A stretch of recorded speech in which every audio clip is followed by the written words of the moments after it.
अभी मध्य प्रदेश की स्थिति यह है कि अभी हम कुसुम ए में दूसरे नंबर पर हैं और कुसुम सी में तीसरे नंबर पे हैं। और मैं आपको बताऊं कि लगातार जो भी हमारे ACS महोदय ने बताया आपको कि मध्य प्रदेश में हम लगातार प्रयास ये कर रहे हैं कि एक वर्ष के अंदर मुझे लगता है कि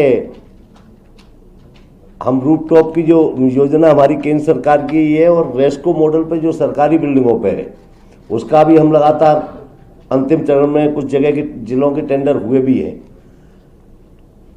हम फ्लोटिंग के उद्घाटन माननीय प्रधानमंत्री जी द्वारा किया ही है। इसके अलावा भी कुसुम सी का जो प्रोजेक्ट है हमारा मुरैना में अभी 600 मेगावाट का मुझे लगता है कि बैटरी स्टोरेज वाला इसी महीने है।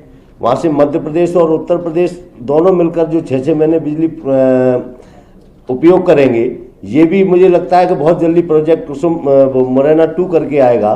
तो लगातार हम इस क्षेत्र में आगे बढ़ रहे हैं और मुझे विश्वास है कि मैं आपको समय सीमा तो उसकी नहीं बता सकता, लेकिन लगातार पूरी गंभीरता के साथ माननीय मुख्यमंत्री जी के नेतृत्व में हम नवकरणीय ऊर्जा के क्षेत्र में आगे बढ़ रहे हैं। सब्सिडी अगर आप लेंगे तो आपको DCR मतलब है डोमेस्टिक कंटेंट रिक्वायरमेंट, मतलब जो देसी पैनल है, देश में बने हुए पैनल हैं, अगर आप सब्सिडी लेंगे तो भारत सरकार की शर्त यह है कि आपको डोमेस्टिक पैनल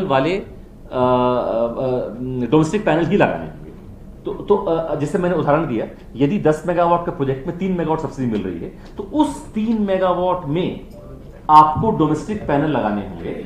शेष 7 में लगाना चाहें तो कोई मनाही नहीं है, परंतु पाबंदी नहीं। तो हमने अपने प्रोजेक्ट में सब तरह की पाबंदियों से डेवलपर को मुक्त करने की कोशिश की है। तो हमने ये भी कहा है कि हम 10 मेगावाट पे 3 मेगावाट सब्सिडी उपलब्ध करा सकते हैं, परंतु आपको जबरदस्ती नहीं है कि आप 3 मेगावाट लोगे। आप चाहो तो 3 लो, चाहो तो 2 लो, 1 लो या ना लो। ये फ्लेक्सिबिलिटी भी हमने डेवलपर को दी। किसान को भी अलाउड है बिड में। किसान की जैसे ये है, मैं आपके साल पर मैं आपको दिखाना चाहूंगा। जैसे मान लीजिए कोई भी पहले वाला उठाए, नर्मदापुरम का कोई है सब स्टेशन, तो इसमें आपको दिख रहा है कि you might have better eyesight, तुम देखो ओके। अब इतनी आईसाइट मेरी भी ठीक है। तो प्रोजेक्ट कैपेसिटी इसमें लिखा हुआ है, जैसे पहले वाले केस है 5 मेगावाट और जो NCF लिखा है वो 2.3। तो 5 मेगावाट में जो पहला सबस्टेशन है उस पर 2.3 मेगावाट की सब्सिडी है, रिमेनिंग 2.7 मेगावाट की नहीं। अगला 5 मेगावाट का है, उसमें 4.7 मेगावाट सब्सिडी अवेलेबल है। तो मतलब रिमेनिंग 0.3 मेगावाट में सब्सिडी नहीं है।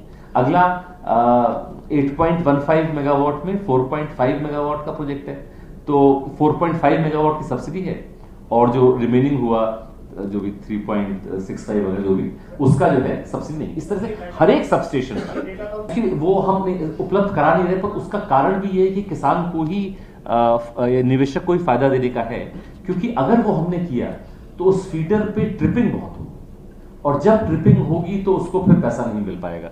तो ये किसान की अगर हम ये अलाउ कर दें तो ये किसान के लिए थोड़ा सा जैसे ना कि आपने जैसे हम बिल्डिंग के 5वीं मंजिल पर रेलिंग लगाते हैं, क्योंकि हम आदमी को ये फ्रीडम नहीं देना चाहते कि वो नीचे गिर जाए।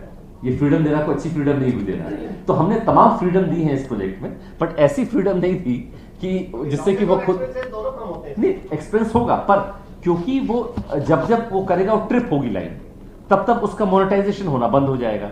तो इसलिए उसको लंबे समय नुकसान होगा।